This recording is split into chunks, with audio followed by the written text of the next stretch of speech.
The Tennessee Titans finished the 2022 regular season with a 7-10 record and missed the playoffs for the first time in 4 years. It was a disappointing year for the Titans as they fired their former general manager in December and Ryan Tannehill went down with an injury. And after starting the year with a 7-3 record, they would go on to lose the final 7 games and have the Trevor Lawrence-led Jags beat them in Week 18 with a score of 20-16 and ultimately go on to the playoffs, in which they would beat the Chargers in the wild card round. I've been critical of this team in the past for reasons we will discuss later in the video, but I truly believe this team can ruin someone's year. Now, to the extent is to be determined, of course, but I really think the Titans are an underrated team heading into the season. And we mentioned the Jags video on Sunday, but a lot of people just kind of assume the Jags are going to win the AFC South in what is now year 2 of Trevor and Doug Peterson. But if we know anything about the Tennessee Titans, and if we know anything about head coach Mike Vrabel,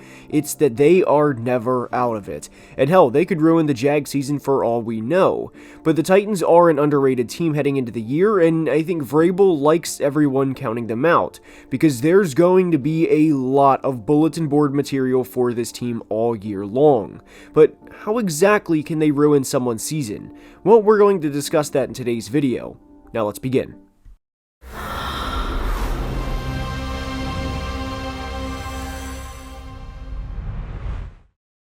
And we are starting today's video by discussing a couple of things with the 2023 Tennessee Titans. And the first is, do we think they are going to win the Super Bowl this year? The answer to me at least, and I would imagine 99.9% of other football fans, is no. But the reality is only one team can win the Super Bowl every year, so for the teams that have the Mahomes, Allens, and Burrows at maximum, only one can win. And I know that's a very obvious statement, but people are getting a little too comfortable with discarding the Titans and thinking they are a relatively easy win. And I know they went to Buffalo and got torched with a score of 41-7 and even lost in Philly last year with a score of 35-10, and there's probably going to be a game or two this year where Tennessee loses in that manner. But a Malik Willis-led team took the Chiefs to overtime on Sunday night, and for that to even be said out loud is an insane accomplishment in itself. And I realize the Chiefs outgained them by 270 yards and Patrick threw for over 400 yards on the night,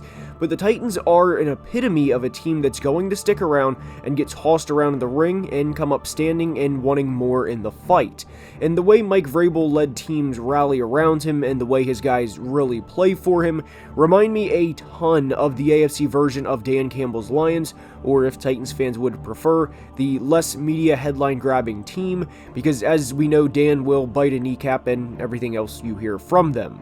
But the Titans were absolutely awful throwing the football last year, as Robert Woods led the team in receiving yards with 527, and they finished 30th in passing attempts, 30th in passing yards, and 28th in passing touchdowns. And while I don't think they're going to jump into the top 10 this year by any means, I think they are going to be much more respectable for a few reasons. Obviously, the DeAndre Hopkins signing is a factor, yes, but when discussing the 2023 Titans, and this is a point I've been waiting a long time to make for this team and ultimately this video, but people love counting out Ryan Tannehill and saying things like Will Levis will take over by week 5 or week whatever, and Ryan is not only going to be okay with that, but welcome it, and that's a hilarious thought in itself, and this is one of the main reasons why I think the Titans can be a thorn in team sides. Ryan is going to be playing for his job and ultimately the future of his career,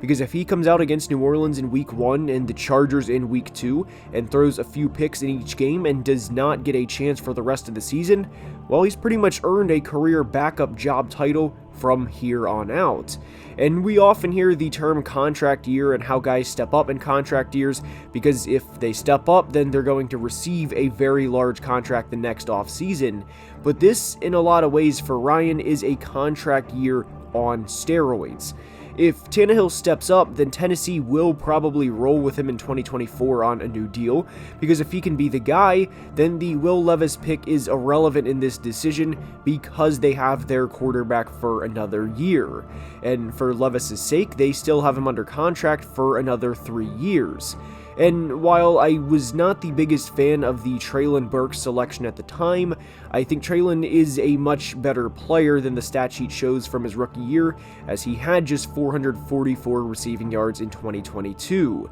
And having DeAndre Hopkins on the opposite side should only help with this, because as we've mentioned countless times on the channel, defenses will never prioritize Burks with DeAndre as another receiver on the field, and even for DeAndre for that matter, he won't be the focus either, because there's a pretty big guy in the backfield that is the center of game planning every single week for opposing defensive coordinators. And that, of course, is a guy who goes by the nickname King Henry, and a guy who only has rushed for 7,100 yards and 68 touchdowns over the past 5 years. Oh, and by the way, that was with Derek missing half of a season, and that was in a year where he could have went for 2,000 yards in back-to-back years. So very quietly, I do think the Titans will be a solid offense. Again, not elite or top 5, but one that will get the job done. Oh, and of course, I can't forget my guy Chig Okonkwo, who had over 400 yards receiving in 2022 and is looking to build on what was a very good rookie season.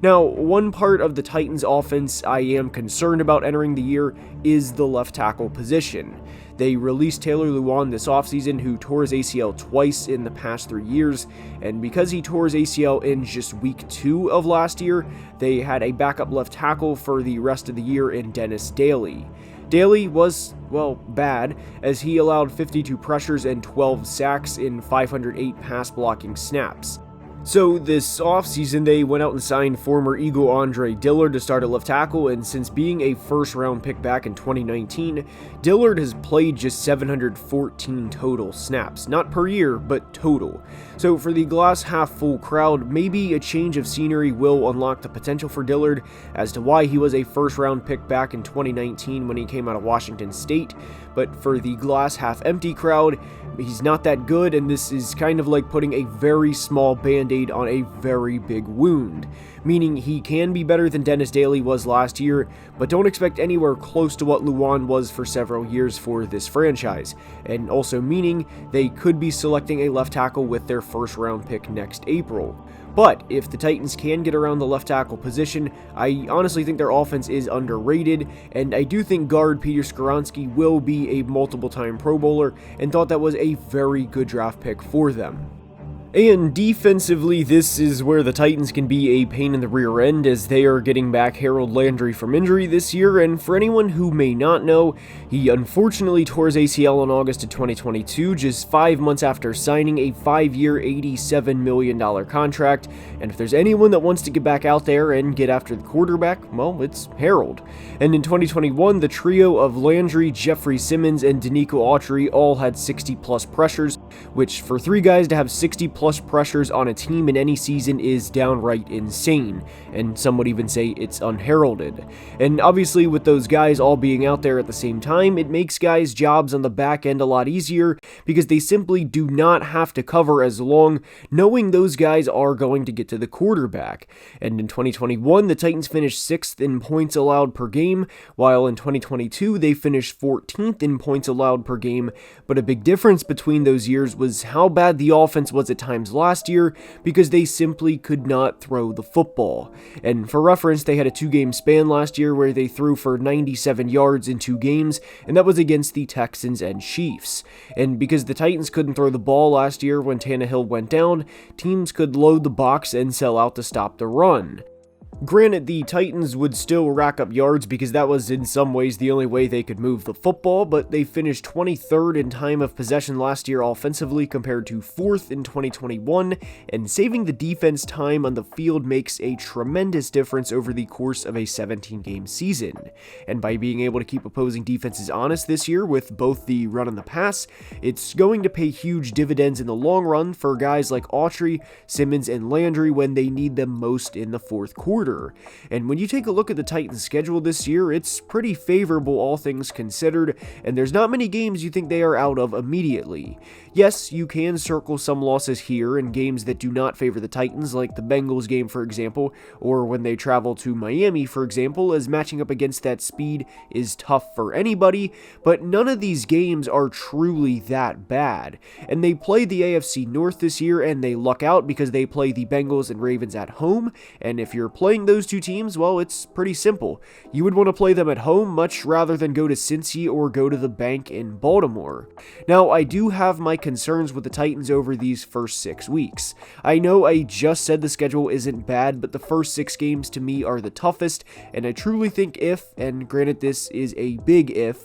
but if they can come out of these first 6 games before the bye with a 3-3 record, they can be a 9 or 10 win team because, again, this is a relatively easy schedule, all things considered. And I also think the Titans quietly have a solid corner duo in Sean Murphy-Bunting and Christian Fulton. And I think the big thing to remember with the 2023 Titans is a lot of their position groups is not going to be the best in the NFL, but because of the chatter of every other team in the AFC, and hell, in their division alone, as 3 young quarterbacks are going to be discussed by the national media quite a bit, people are not going to talk about the Titans and what they're doing unless they start out 7-3 like they did last year and become a quiet contender.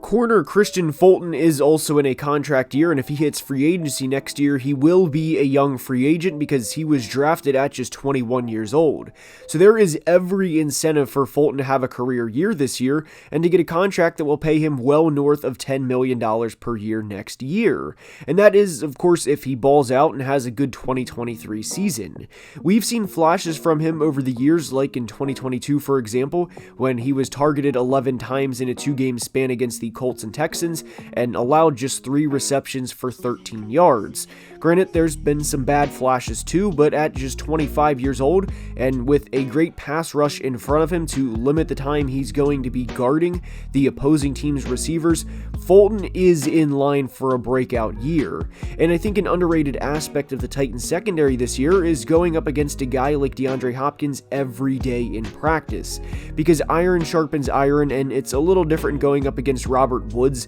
and a rookie Treylon Burks in practice versus a guy who has been dominating NFL defenses for a decade. As we mentioned at the beginning of the video, I don't think the Titans are going to win the Super Bowl this year, but so what? 30 other teams won't either. But Vegas has their season-long win total at 7.5, and if they stay healthy, I'd be surprised if they don't go over and finish with 8 or 9 wins. I am very excited to see the development of Burks and Okonkwo in their second year, and the play calling of new offensive coordinator Tim Kelly, who hails from the Bill O'Brien coaching tree. Granted, I don't think the Titans will snag a wildcard spot, so I do think it is division title or bust for them. But if they can get to the postseason, like we saw back in 2019, they can very much surprise some teams. And that's the theme with the 2023 Titans. Do, and I mean do not, overlook them.